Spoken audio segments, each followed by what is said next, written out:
ವಿಷಯ ಮಾತಾಡೋಕ್ಕೆ ಹೋಗೋದಿದೆ. ನೀನು ಇವಾಗ ಹೋಗಿ ರೆಸ್ಟ್ ಮಾಡು.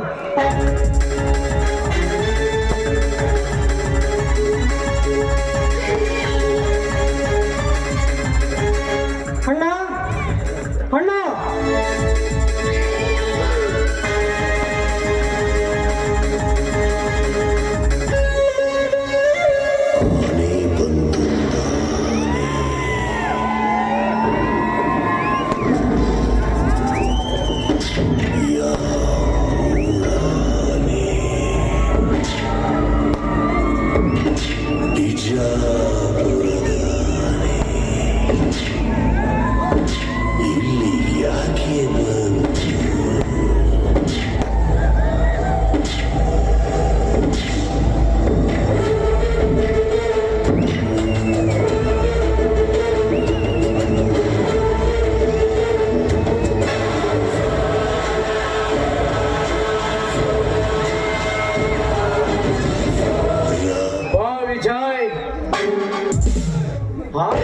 ಆಗಮಿಸಿದ ವಿಷಯವೇನು? ದಯವಿಟ್ಟು ಯಾವುದೇ ಪಾತ್ರಧಾರಿಗಳು ಬಂದು ವೇದಿಕೆಯಲ್ಲಿ ಮಾತನಾಡುವಾಗ ದಯವಿಟ್ಟು ಕಳಕಳಿಯಿಂದ ವಿನಂತಿ, ಹಾರ ಹಾಕೋದಾಗಲಿ ಶಾಲ್ ಹಾಕೋದಾಗಲಿ ಮಾಡಬಾರ್ದು. ಯಾಕಂದ್ರೆ ಅವರು ಇಲ್ಲಿ ಸಮಸ್ಯೆ ಆಗುತ್ತಾ. ದಯವಿಟ್ಟು ಪೊಲೀಸ್ ಇಲಾಖೆಗೆ ಒಂದು ವಿನಂತಿ, ಯಾವುದೇ ಪಾತ್ರಧಾರಿ ಬಂದಾಗ ಆ ಎಡಭಾಗದಿಂದ ವೇದಿಕೆಗೆ ಯಾವುದೇ ಒಬ್ಬ ವ್ಯಕ್ತಿನ ಒಳಗಡೆ ಬರಲಾರ್ದಂಗೆ ನೋಡ್ಕೋಬೇಕು. ಅಣ್ಣ, ಅದು ನಾನು ಮದುವೆ ಆಗಲು ಬಯಸಿದ್ದೇನಣ್ಣ. ವಿಜಯ್, ಈ ಸಂತೋಷದ ವಿಷಯ ಹೇಳಲು ಯಾಕಿಷ್ಟು ಸಂಕೋಚ? ನಮ್ಮ ರಾಜ್ಯ ಮನಿತನಕ್ಕೆ ಸರಿದೋಗುವ ಮನಿತನದಲ್ಲಿ ನಿನಿಗೊಪ್ಪಿಗೆ ಆಗೋ ಕನ್ಯೆಯನ್ನು ತಂದು ಮದುವೆ ಮಾಡುವೆ, ಆಯ್ತೆ? ಅಣ್ಣ, ಅದು ವಿಷಯ ಬೇರೆನಿದೆ ಅಣ್ಣ. ನಾನು ಹಣದಿಂದ ಒಂದು ಕನ್ಯೆಯನ್ನು ನೋಡದೆ ಗುಣದಿಂದ ಒಂದು ವಧುವನ್ನು ಆರಿಸಿದ್ದೇನೆ. ಅವಳು ಬಡವರ ಮನೆ ಹುಡುಗಿ. ನಡೆ ನುಡಿಯಲ್ಲಿ ಅಪ್ಪಟ ಅಪರಂಜಿ ಅಣ್ಣ, ಅಪರಂಜಿ. ನಿನ್ನ ಮನವನ್ನು ಅಪಹರಿಸಿದ ಪುಷ್ಪ ಯಾವುದೆಂದು ನಾನು ತಿಳಿಯಬಹುದೇ? ಕಮಲವಣ್ಣ, ಕಮಲ. ಬಡವರೆಂಬ ಕೆಸರಿನಲ್ಲಿ ಹುಟ್ಟಿ ಬೆಳೆದರು. ತನ್ನ ಸೌಂದರ್ಯದಿಂದ ಈ ಶ್ರೀಮಂತನ ಮನ ತೆರಳಿಸಿದ ಕಮಲ. ಅಂದರೆ ನಿನ್ನ ಮಾತಿನ ಅರ್ಥ? ನನ್ನ ಬಾಲ್ಯ ಸ್ನೇಹಿತ ಚಂದ್ರಣ್ಣನ ತಂಗಿ ಕಮಲ, ನಿನ್ನ ಬಾಲ್ಯ ಸ್ನೇಹಿತ ರಘುವಿನ ಸಹೋದರಿ ಕಮಲ. ಓಹೋ, ಒತ್ತಿನ ತುತ್ತಿಗಾಗಿ ಕತ್ತೆಯಂತೆ ದುಡಿಯುತ್ತಿರೋ ಆ ಚಂದ್ರನ ತಂಗಿ ಕಮಲೆ ದುಡಿಯಲಾಗದೆ ತಾಯಿಯಂತೆ ಇಡೀ ಅನ್ನಕ್ಕಾಗಿ ನನ್ನನ್ನೇ ಆಶ್ರಯಿಸಿರುವ ಆ ರಘುವಿನ ಸಹೋದರಿ ಕಮಲಿಯೇ? ಹೌದಣ್ಣ, ಹೌದು. ಲಕ್ಷ್ಮಿ ಎಂದೋಚಿತರಾಗಿ ಬಡವರೆಂಬ ಒಂದೇ ಕಾರಣದಲ್ಲಿ ಕೆಸರಿನಲ್ಲಿ ಸಿಕ್ಕುವರ ಬರಲು ಒದ್ದಾಡುತ್ತಿರುವ ನನ್ನ ಚಿನ್ನದ ಕಮಲ. ಜಾಣ ಬಡ ಹುಡುಗಿ, ಚಿನ್ನದ ಮೀನಿಗೆ ಮೋಹದ ಗಾಣ. ವಿಜಯ್, ನಿನ್ನ ಮುಗ್ಧತೆಯನ್ನು ಕೆರಳಿಸಿ ತನ್ನ ಯೌವನವನ್ನು ಬೆಳೆಸಿ ಈ ಮನೆಯ ಸಿರಿಯ ಮೋಹಿನಿ ಮೋಸದ ಪ್ರೇಮದ ಬಾಣಗಳನ್ನೇ ಬಿಟ್ಟಿದ್ದಾಳೆ ಆ ನಿನ್ನ ಕಪಟ ವೇಷದ ಕಮಲೆ. ಇಲ್ಲಣ್ಣ, ಇಲ್ಲ. ಸರ್ವ ವಿಧದಲ್ಲ ಅಕ್ಕ ಸಾಲಿಗಳಂತೆ ಪರೀಕ್ಷೆಯ ಪುಟ ಕಿಕ್ಕಿದರು. ನಿಷ್ಕಲ್ಮಶವಿಲ್ಲದೆ ಬೆಳೆದ ಚಿಕ್ಕ ಚೊಕ್ಕ ಚಿನ್ನವದು. ಚಿನ್ನ ಗಟ್ಟಿ ವಜ್ರವನ್ನೇ ಹಿಡಿದಿರುವ ಕಬ್ಬಿಣ ಚಿನ್ನವಂತೆ.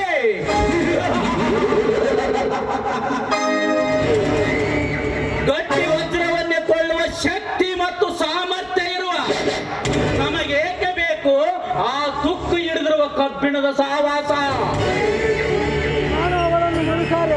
ಅಣ್ಣ, ನಾನು ಅವಳನ್ನು ಮನಸ್ಸಾರೆ ಮೆಚ್ಚಿ ನನ್ನ ಮನದಾಗರದಾಗ ಅಡಿಯಿಡಲು ಮಾತು ಕೊಟ್ಟಿದ್ದೇನೆ. ಈ ಕುಬೇರ ನಾಗರದಲ್ಲಿ ಅಡಿ ಇಡುವ ಏಕತೆ ಆ ಬಡ ಬಿಟ್ಟರಿಗಳಿದೆಯೇ? ಅಣ್ಣ,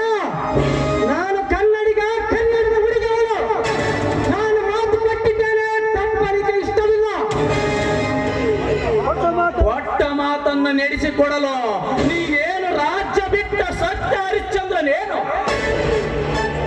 ಏನು ಬುದ್ಧಿಮಂದಲಾಗಿ ಮಾತು ಕೊಟ್ಟಿರಬಹುದು. ಮಾತು ಕೊಟ್ಟ ಮಾತ್ರಕ್ಕೆ ಅವಳನ್ನೇ ಮದುವೆ ಆಗಬೇಕೆಂಬ ಕಾನೂನೇನಾದರೂ ಇದೆಯೇ? ವಿಜಯ್, ನಿಜವಾಗಿಯೂ ನೀನೇ ವಿಚಾರಿಸಿ ಹೇಳು. ನಮ್ಮ ರಾಜ್ಯ ಅಂತಸ್ತಿಗೆ ತಕ್ಕಂತೆ ನಡೆದುಕೊಳ್ಳುವ ನೈಪುಣ್ಯತೆ ಆ ಬಡವಂಗಲೆ ದರಿದ್ರ ಹೆಣ್ಣಿಗೆ ಇದ್ದಿದೆ? ಅಂತಸ್ತು ಅಂತಸ್ತು ಎಂದು ಅಂತಸ್ತಿನ ಶಿಖರವನ್ನೇರಕ್ಕೆ ಕೂತಿದೆಯಲ್ಲ. ಮನುಷ್ಯರಲ್ಲಿ ಅಂತಸ್ತಲ್ಲ, ನೀತಿ ನಡವಳಿಕೆಯಲ್ಲಿ ಅಂತಸ್ತು ಸರಿಯಾಗಿದ್ದರಾಯ್ತು. ಒಮ್ಮೆ ಇಲ್ಲಿ ಒಮ್ಮೆ ಅಲ್ಲಿ ಅರಿವಾಣದ ಅಂತಸ್ತನ್ನು ನೀನು ಏಕೆ ನೋಡಬೇಡ? ಗುಣವನ್ನು ನೋಡೋಣ, ಗುಣವನ್ನು ನೋಡು. ಗುಣ ಶಂಕರ ಹಾಗೆ ಬೆಂಕಿಯಲ್ಲಿ ಹಾಕಿ ಅದೆಷ್ಟು ಕಾಚಿದರೂ ಅದರ ಬಿಳುಪು ಮಾತ್ರ ಬದಲಾಗದು. ಆದರೆ ಅದೇ ನಿನ್ನ ಹಣದ ಕಾಗದದ ಕಟ್ಟನ್ನು ಹಾಕಿ ನೋಡು, ನಂತರ ಸಿಗುವುದು ನಿನಗೆ ಬರೀ ಬೂದಿ ಮಾತ್ರ. ವಿಜಯ್, ನೀನೇಕೆ ಅಂತ ಬೂದಿಗೆ ಮರವಾಗಬೇಡ. ವಿಜಯ್, ಸಾಕು ಮಾಡು ಈ ನಿನ್ನ ವೇದಾಂತವನ್ನು. ಯಾವುದನ್ನ ವೇದಾಂತ? ಯಾವುದು? ಬೆಳಿಗ್ಗೆ ಎದ್ದೊಡನೆ ನೀವು ಆಸಿಮರೆ ಹಣವನ್ನು ಸುಟ್ಟು ಅದರ ಬೂದಿಯನ್ನು ಮೈಗೆ ಬಡಿದು ಗುಣದ ಶಂಖವನ್ನು ಹತ್ತಿದಾಗ ಅವನು ಸೃಷ್ಟಿಸಿದ ಈ ಹುಲ್ಲು ಜೀವಕ್ಕೆ ಹಣದ ಆಸೆ ಬಾಣ ಬಾ ಹಣದ ಬಿರುಗಾಳಿಯಲ್ಲಿ ತೂರಿ ಹೋಗದೆ ಗುಣದ ತಂಗಾಳಿಯಲ್ಲಿ ತೇಲಾಡುವ ವಿಜಯ್. ಸಿಟ್ಟು ಕೆಟ್ಟದಾಗಿ ಬೆಟ್ಟದೆತ್ತರ ಬೆಳೆದರು. ತಮ್ಮನೆಂಬ ಮಮತೆಯಿಂದ ತಡೆ ಹಿಡಿದು ಹೇಳುತ್ತೇನೆ, ಕೇಳು. ಈ ಸಂಬಂಧ ನನಗೆ ತಿಲ ಮಾತ್ರವಿಷ್ಟವಿಲ್ಲ. ಒಂದು ಕಾಲಕ್ಕೆ ಈ ನಾಡನ್ನೇ ಆಳಿದ ರಾಜ ವಂಶಸ್ಥರು ನಾವು. ಯಥಾಚಿತ್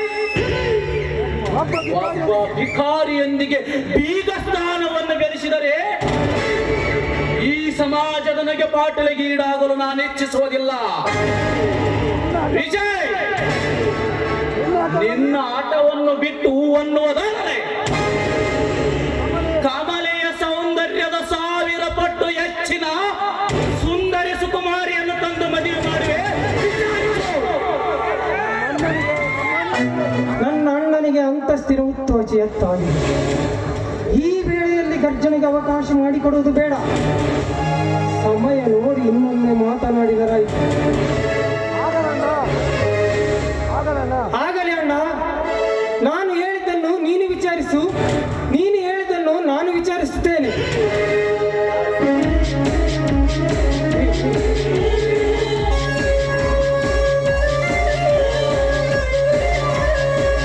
ವಿಚಾರಿಸಬೇಕಂತೆ.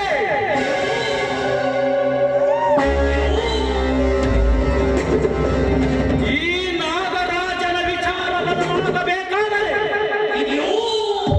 ಹುಟ್ಟಿದ ಸೂರ್ಯ ತನ್ನ ದಿಕ್ಕನ್ನೇ ಬದಲಾಯಿಸಬೇಕಾಗುವುದು.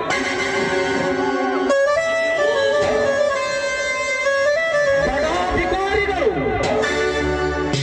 ದುಡಿಯಲಾಗದೆ ಪ್ರೇಮದ ನಾಟಕವನ್ನಾಡಿ ಹಣ ಗಳಿಸುವ ಮಾರ್ಗ ನೋಡುತ್ತಿದ್ದಾರೆ.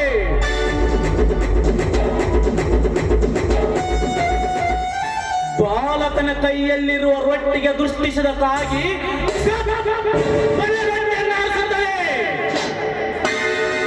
ಆದರೆ ನಾನು ವಿಜಯನಂತೆ ಬಾಲಕನಲ್ಲ.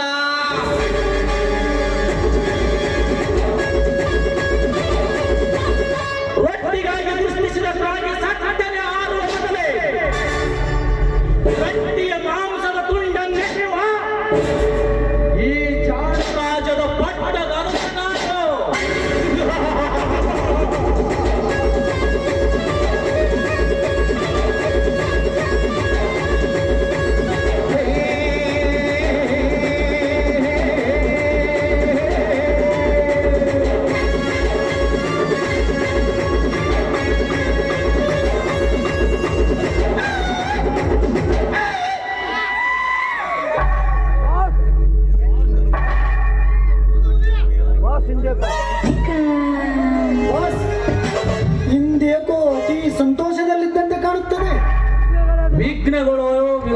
ಬೇಕಾದಂತೆ ಪರಿಹಾರಗಳು ಸುಲಭವಾಗಿ ಸಿಗುತ್ತಿರುವಾಗ ಸಂತೋಷವಾಗುವುದು ಸ್ವಾಭಾವಿಕಲ್ಲವೇ ರಘು? ಇರಲಿ, ಈ ನಮ್ಮ ಹೊಸ ಅತಿಥಿಗಳಿಗೆ ಈ ನಮ್ಮ ಭವ್ಯವಾದ ಮಂದಿರವನ್ನು ತೋರಿಸಿದೆಯಾ? ನೋಡಿದೆ ನಾಗರಾಜ್, ನೋಡಿದೆ. ಅರಮನೆ ಹಳೆಯಲ್ಲಾದರೂ ಹೊಸದನ್ನು ಮೀರಿಸುವಂತಿದೆ.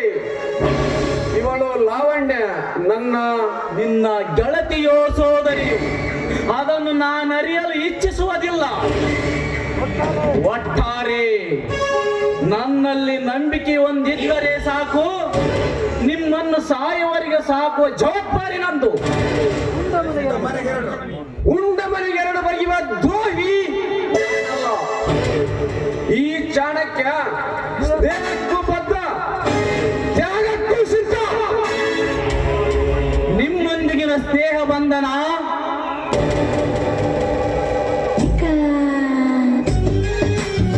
ನಮಗೆ ಅತೀವ ಸಂತೋಷವನ್ನು ಉಂಟು ಮಾಡಿದೆ.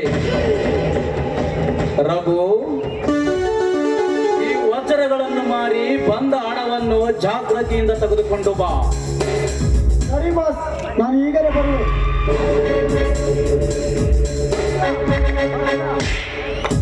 ವಜ್ರ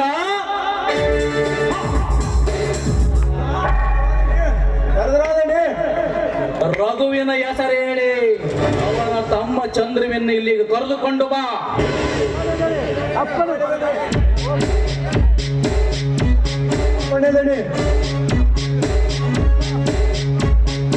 ಚಾಣಕ್ಯ, ನಮಗೆ ನಿಮ್ಮ ಲಾವಣ್ಯಳ ಕಲೆಗಳ ಬಗ್ಗೆ ಪರಿಚಯ ಮಾಡಿಕೊಡುವಿರಾ? ನಾಗರಾಜ್, ಈ ನಮ್ಮ ಲಾವಣ್ಯ ಅದ್ಭುತ ನೃತ್ಯಗಾರ್ತಿ. ಇವಳ ನೃತ್ಯವನ್ನು ನೋಡುವುದೆಂದರೆ ಮರುಭೂಮಿಯಲ್ಲಿ ಅಮೃತ ಕುಡಿದಂತೆ. ನಾಗರಾಜ್, ಇನ್ನಿವಳು ತಮ್ಮ ಆಜ್ಞೆ ಪಾಲಕಳು. Good, very good. ಇಂಥ ಸುಂದರಿಯನ್ನು, ಇವಳ ನೃತ್ಯಗಾರತಿಯನ್ನು ನೋಡುವ ಪ್ರಸಂಗವೊಂದು ಇಂದು ಒದಗಿ ಬಂದಿದೆ. ಚಾಣಕ್ಯ, ನಿಮ್ಮ ಲಾವಣ್ಯ ನಮ್ಮ ಇಂಗಿತದಂತೆ ನಟನೆ ಮಾಡುತ್ತಾ ನೃತ್ಯಿಸಬಲ್ಲಳೆ? ಅವಶ್ಯವಾಗಿ ತಮ್ಮ ಅಪ್ಪಣೆಯಾದರೆ ತಪ್ಪು ಒಪ್ಪುಗಳಲ್ಲೂ ನೃತ್ಯಿಸಬಲ್ಲರು. ನಾಗರಾಜ್, ನಮ್ಮ ನಾವಳೆಗಳ ನೃತ್ಯ ಅಭಿನಯ ಮತ್ತು ಅಭಿರುಚಿ ನೋಡಿ. My dear darling, welcome my dear darling.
ಆಶೀರ್ವದಿಸುತ್ತರಾಗಿರುವುದರಿಂದ ಈ ಬಂಗಾರದ ಉಂಗರವನ್ನು ನಿನಗೆ ದಾನವಾಗಿ ನೀಡುವೆ.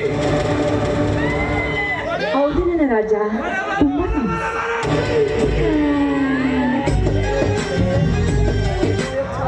ಆಯ್ತು ರಾಜ.